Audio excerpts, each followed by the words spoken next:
Hey everyone, it's Robin, RS Island Crafts, and welcome to my studio. I think this is the last of my quilt tops. We'll see if we can get through this in one video. This is my birthday quilt. In one of the quilt groups that I was in, we were doing, you could join in a birthday club. And every month, the members in that club would make the block of choice in the fabrics of choice or colors of choice of the birthday person. We were all girls, so it was all the birthday girls, and everyone would send you a 12.5-inch block. I chose the Wonky Log Cabin. I wanted a white center and then rainbow colors. I just wanted everything to be bright and fun. Not everyone sent bright and fun, but everybody sent blocks. So they were a lot of fun.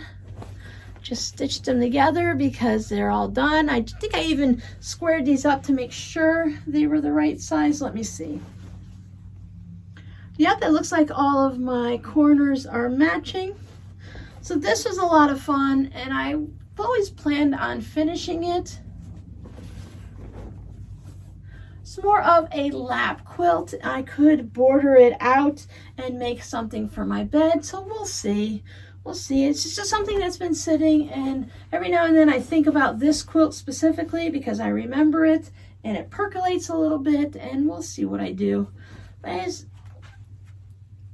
everyone followed the colors and been rainbow colors, but they weren't all quite bright. But I still love this, and it was really meaningful because everybody sent it to me for my birthday.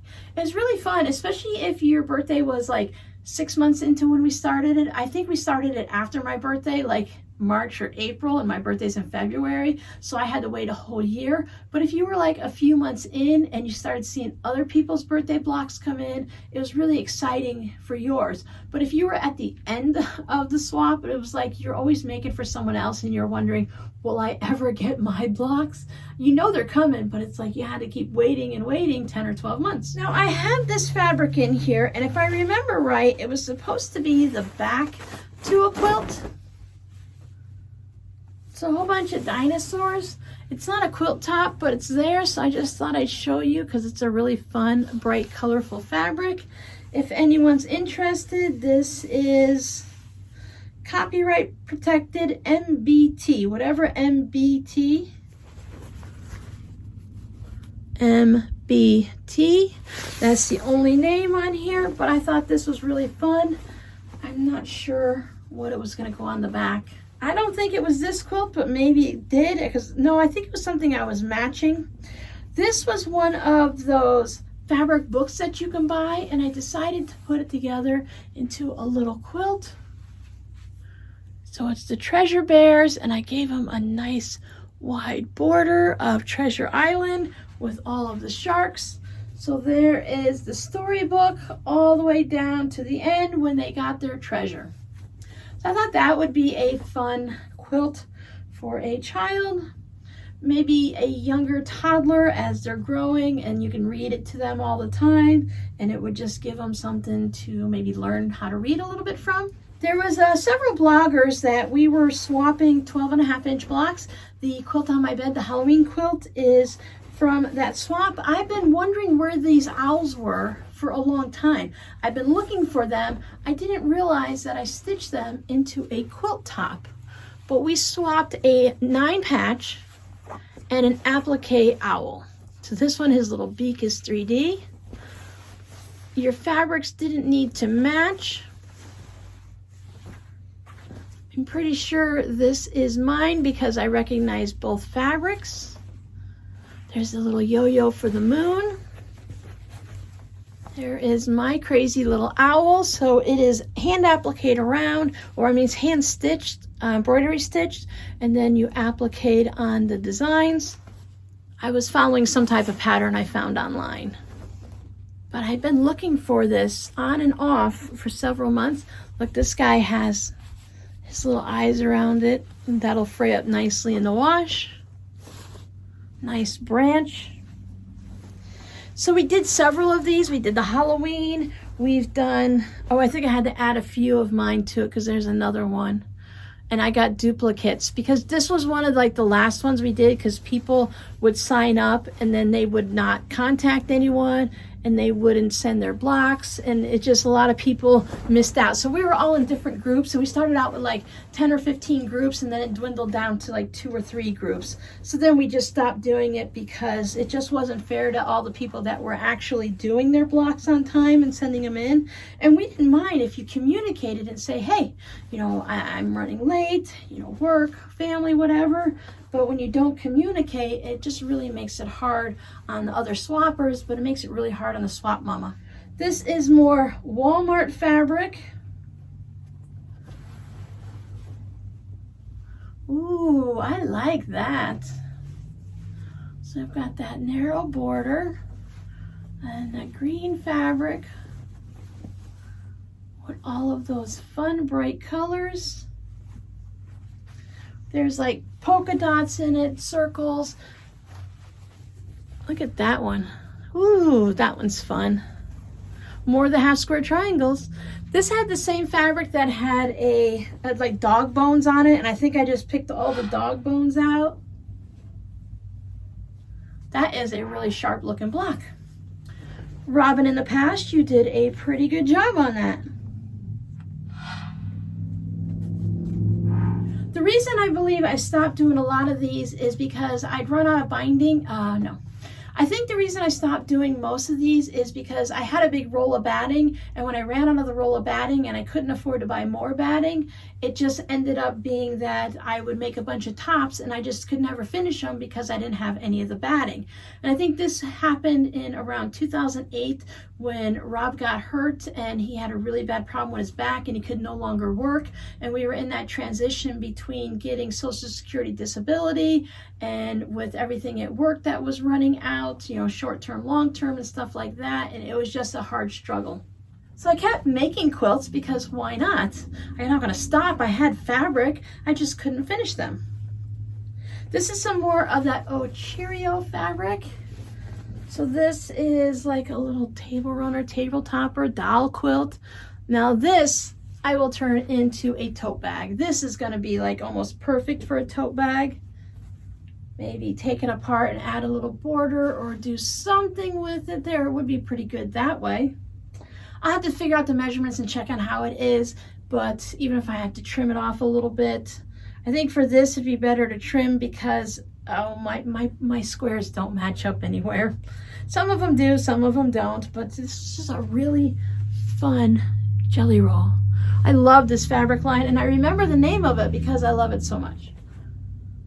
Oh, look at that guy. This is when we were doing, was it like the Quilt Around the World or something, where you take the strips and you sew them into a tube and then you unpick one so it changes where it is or something like that. You know, if you know what I mean, you know what I mean. But I had fun doing that. But I also realized that while it makes an amazing little quilt, it definitely wasn't something I wanted to do. I struggled with figuring out where to cut it each time, but I am more experienced now, and I think I would be able to figure that out. So that would be fun to repeat. You just put the black strips in a certain spot and just keep cutting things and rotating it around and whatnot. This may be another one of those maryquilts.com patterns where you take a rectangle and you, for me, I put of course I put a black border on it. This always makes it look like the centers are hourglass, even though everything's straight. And you would just put one horizontal and one vertical and just alternate it all the way through, and it makes kind of that woven look. So this is a nice lap size. So I think you could easily pick my quilts out of a lineup just by seeing that black background. When people saw them on, when you do the blogs and you put the little pictures down below and everyone links up to the link party, you could tell which ones was mine just by seeing the picture without clicking through on the link, because there wasn't very many of us, and I think it was mostly, not like I was the only one, but in this group of us quilters, I was generally the only one that was using the black background with the bright fabrics. Everyone was using white backgrounds at that time. Here's another tumbler quilt that I pretty well struggled with and had an issue. So this was my first one, If I put it so that the top is about even, so I don't know if you can see, you can't really see without seeing the whole thing, but everything is completely kind of wonky and messed up. But this would definitely be a candidate. There you go. This would definitely be a candidate for a tote bag, because I could easily square up sections of it, turn it into a pillow or a tote bag. It just, when it was done and I stood back from it, I put it on the floor to take a picture, and I looked at it and I went, what? So if I put the two corners together, you can see it's definitely not even. So if I grab it up here and shift it, it's hard to see, but you can see the piece hanging off there. And you see that big piece down at the bottom corner? Yeah, live and learn. You have to practice things. You have to make mistakes. You can't always get it perfect. Sometimes you can have a great run and everything just works out, and then one day you blink and everything is crooked. There's some more leftovers of that one project. They're everywhere. I think someone sent me these squares, and I just put them together into this really pretty. Now, since they're not my fabrics or colors, but I really think they're so pretty.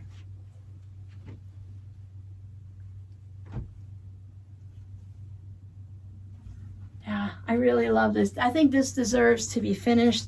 This would make a nice baby quilt. Maybe it was already in sections. Maybe I sewed together 9 patches. That could have been it too. It would be nice if I could say it was someone else's fault for something like that, but it was probably mine. But that would be part of the 9 patch, so I don't know. In that quilt group,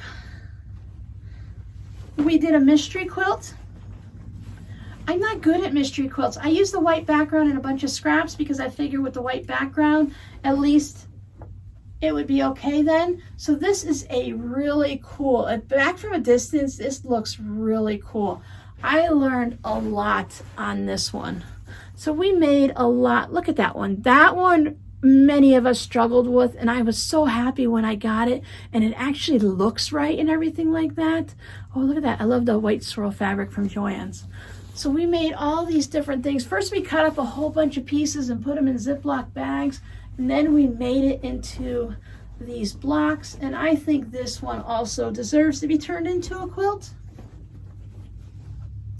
And I think I did pretty good because this is when I stopped listening. This one is in my YouTube time, so maybe 3 years ago. I know I sewed it in this room, and Robbie moved out when he turned 18, so that's like 5 years ago. So 3 or 4 years ago I made this. I even remember that I had them on that shelf over there. It was a different shelf, but that's where they were. So I know this one's not that old, and I wasn't listening to the you have to do a scant 1/4 inch and stuff like that. I actually knew that scant 1/4 inch was going to get me in trouble at this point. I know some blocks you need to, but you don't need to for an entire quilt. I just had to go really slow, and I kept my 1/4 inch seam. I had to go very slow to get it, but I did get it, and I think this one turned out really good. Last one's in a bag. I love this fabric. I kept it all together because I had an idea on how to finish this. This is a quilt top that needs a border. I won a fat quarter bundle. This is something like birds and chairs or birds and couches. I think it was birds and chairs. As a very popular designer many, many years ago. I was still blogging at the time, so I cut it into these rectangles and I put the black square in between. I thought it would just help all of those colors pop, but as you can see, it's not really wide enough. So I have all of my scraps here in the Ziploc baggie, and I know what I'd planned as a border for this. What I thought I would do is I would do floating squares. So I would have the black fabric, and I can match this black fabric because I know that it's Kona black, so it's really easy. I got it from fabric.com, so I can match it. I do see some black in there, and I was thinking that if I had a black border with floating squares, so they weren't going to be all lined up, there'd be one a little to the left and one a little to the right, one little to the center, so that the squares would just kind of float. So the squares of the color fabric would float all the way around all 4 borders. Maybe just 2 because it looks like it's long enough. So I think it would probably just need the 2 big borders and maybe something narrower at the top and bottom. I do like my borders to match. I've never been really comfortable doing like a 2-inch border at the top and bottom and 6 on each side because you need to make it wider.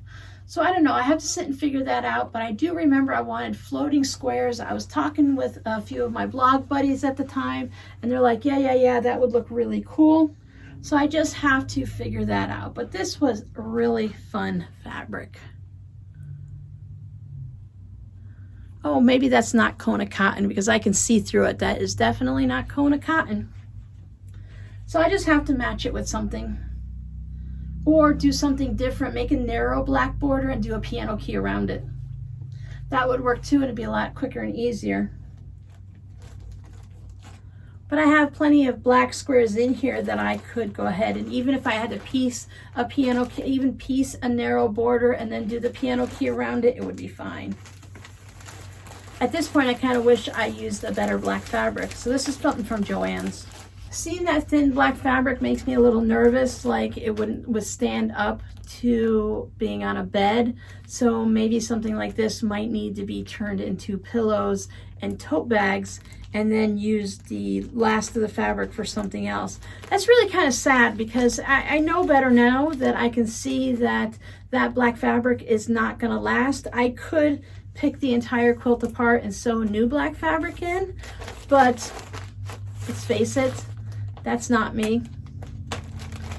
As long as I can see the fabric in something and use it for something, I'm happy. It doesn't have to be the exact quilt that it was supposed to be.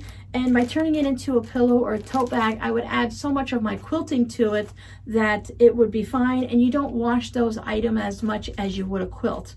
And I think that that might be an idea. But then again, I might just sit down one day, I've done stranger things, and just take it all apart. So thanks for watching. This is the last video in my trunk show. I hope you've enjoyed seeing the variety of quilts and that it inspired you some way. I know this video was a little bit longer than the rest, but now we are done. Your scrappy word for today will be couches. Thanks for hanging out with me. I'll see you guys next time. Bye.